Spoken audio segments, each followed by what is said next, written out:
I'm giving myself a winter driving education here at Kuhly's Import Specialist in Quincy. And we're talking about batteries now. And this is Mark Kohlmeyer, the owner here at Kuhly's.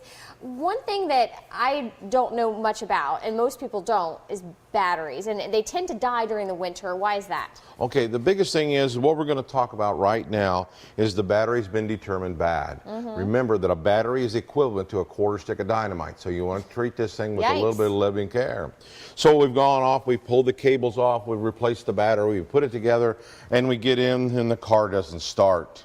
We had forgotten that the modern day car is more of a computer than it is actually just a good old automobile. As we do with the computers that we have in our shop and in your home, we have a thing called a motherboard inside the computer. Yes. And we have to have a certain amount of voltage to help it keep its memory. Okay. If we take that voltage away and we don't give it the correct voltage back, the motherboard will go to sleep and it will not be woken back up. And you don't want a motherboard that's asleep. No. So what the proper way to do is either attach one of these called a memory saver, which your mechanic will have, or your battery installer.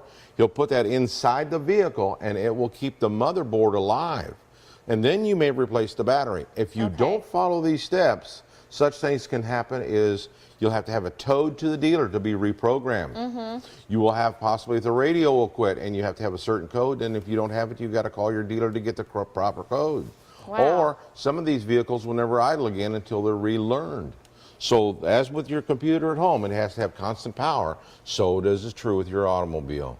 Wow, I did not know that. So reserve power is needed for your car, even when you're switching out a battery. So keep that in mind before you take that upon yourself to do. Coming up on KHQA this morning, we're going to be talking about keys. Now, you wouldn't think that keys would be an issue. You've got them, you take advantage of them. But did you know that they should be, the batteries should be replaced in them, just like your smoke detector? Now, we'll tell you why that's so important coming up on KHQA this morning. I think you always find out that that happens when you go to unlock your car and it doesn't work, but now some keys have literally batteries inside of them as well that don't require you to even put a key in the ignition. You just press a button. Yeah, exactly. Or there's the big fob that starts your car, so there's no physical metal key.